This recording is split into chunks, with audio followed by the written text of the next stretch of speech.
નમસ્કાર દર્શક મિત્રો, સ્વાગત છે આજના નવા વિડીયોમાં। તો દેશ દુનિયા અને ગુજરાતને લગતા તમામ મોટા સમાચાર જોવા માટે મિત્રો ચેનલને સબસ્ક્રાઇબ કરવાનું ભૂલતા નહીં। તો આજના પ્રથમ સમાચારની વાત કરવામાં આવે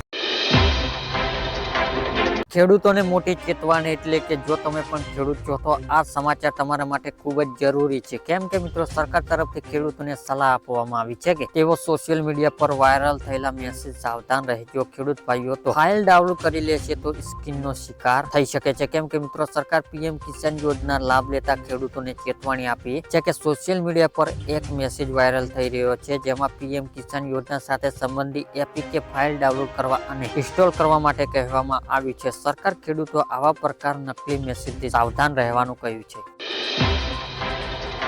ત્યારબાદના મહત્વના સમાચારની વાત કરવામાં આવે તો મિત્રો પેટ્રોલ અને ડીઝલ થશે સસ્તું, એટલે કે ક્રૂડ ઓઇલ ભાવના આધારે ભારતીય ઓઇલ કંપની દરરોજ પેટ્રોલ અને ડીઝલના ભાવમાં અપડેટ કરે છે। દરરોજ સવારે 6 વાગે ભારતીય તેલ કંપની પેટ્રોલ અને ડીઝલના ભાવમાં સુધારો કરે છે। જે રીતે ક્રૂડ ઓઇલની કિંમત ઘટી રહી છે તેના પરથી કહી શકાય છે કે પેટ્રોલ અને ડીઝલ પણ 2 થી 3 રૂપિયા સસ્તું થઈ શકે છે। વાસ્તવમાં માર્ચ 2024 થી અત્યાર સુધી કાચા તેલના દરમાં 12% ઘટાડો આવી સ્થિતિમાં ઓઇલ માર્કેટ અને રિફાઇન કંપની માર્જિન વધારો થાય છે, કારણ કે એવું કહેવામાં આવી રહ્યું છે કે પેટ્રોલ અને ડીઝલના ભાવમાં પણ ઘટાડો થઈ શકે। ત્યારબાદના મહત્વના સમાચારની વાત કરવામાં આવે તો મિત્રો આજના સોના ચાંદીના તાજા ભાવ, એટલે કે આજે 22 કેરેટ 10 ગ્રામ સોનાના ભાવ 610 રૂપિયા વધારો થયો છે। તે સાથે નવો ભાવ 71,110 રૂપિયા થયો છે, જ્યારે ગઈકાલે તેમનો ભાવ 73,500 રૂપિયા હતો। જ્યારે 24 કેરેટ 10 ગ્રામ સોનાના ભાવ 1170 રૂપિયા વધારો થયો છે। તે સાથે નવો ભાવ 73,670 રૂપિયા થયો છે, જ્યારે ગઈકાલે તેમનો ભાવ 74,100 રૂપિયા હતો। તેમજ આજે ચાંદીના ભાવ 2100 રૂપિયાનો વધારો થયો છે। તે સાથે ચાંદીનો નવો ભાવ 89,400 રૂપિયા થયો છે। ત્યારબાદના મહત્વના સમાચારની વાત કરવામાં આવે તો મિત્રો હપ્તા વગર 42,000 ખાતામાં, એટલે કે જે ખેડૂતો આ બે યોજના જેમ કે પીએમ કિસાન યોજના, પીએમ માનધન યોજના રજીસ્ટ્રેશન કરાવ્યો હશે તો તેવા ખેડૂતોના ખાતામાં વર્ષે 42,000 રૂપિયા ઘરે બેઠા બેઠા આવશે। સરકાર પીએમ કિસાન યોજના દર વર્ષે 6,000 રૂપિયા ખેડૂતોના ખાતામાં નાખે છે અને આ 6,000 રૂપિયાની આર્થિક સહાય દર 4 મહિનાની અંતર સાથે 2,000 ના 3 હપ્તા આપવામાં આવે છે। ત્યારે કિસાન યોજના લાભાર્થીઓને પીએમ માનધન યોજના ફોર્મ ભરે છે તો તેમને 60 વર્ષની ઉંમર પછી દર વર્ષે 36,000 રૂપિયા મળે છે। આ બંને યોજના થઈને ખેડૂતોને બેઠા બેઠા 42,000 સહાય આપવામાં આવે છે।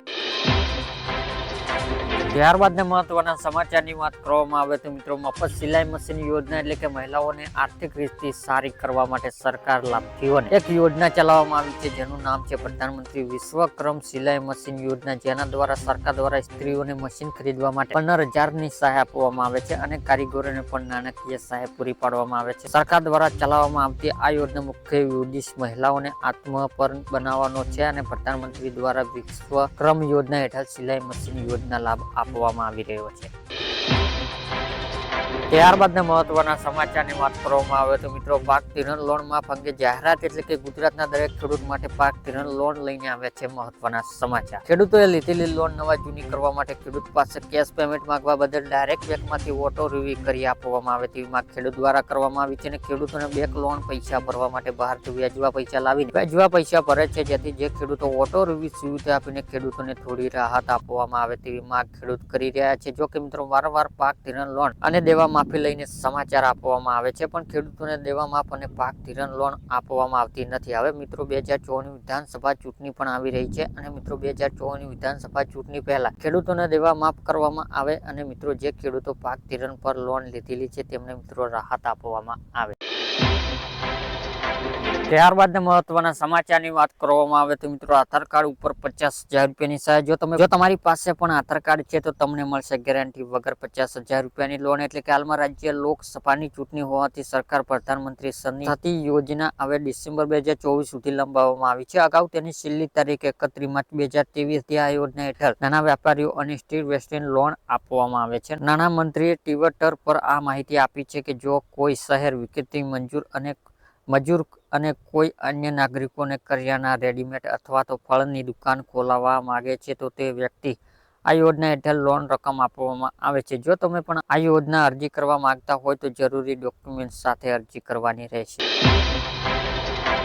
કૃષિ મંત્રીની મોટી ભેટ એટલે કે ગુજરાત રાજ્યની અંદર ભાગ્યાત ખેતી વાવેતર કરતા જે ખેડૂત ભાઈઓ તેમના માટે 4 સેન્ટર ઊભા કરવામાં આવશે, જેમની અંદર અમરેલી, દાહોદ, બનાસકાંઠા અને ગાંધીનગર જિલ્લાની અંદર ભાગ્યાત ખેતી માટે સેન્ટર ઊભા કરવામાં આવશે. આ સેન્ટરમાં ભાગ્યાત ખેતી માટેની તાલીમ અને નિર્દેશ આપવામાં આવે છે અને કૃષિ મંત્રી રાઘવજી પટેલ દ્વારા આ ભાગ્યાત ખેતીને વાવેતર માટે સેન્ટર બનાવી માહિતી આપવામાં આવી છે. ઉલ્લેખનું એ છે કે ભાગ્યાત ખેતી ખેડૂતોને વધારાની આવક મેળવવામાં મદદ કરશે.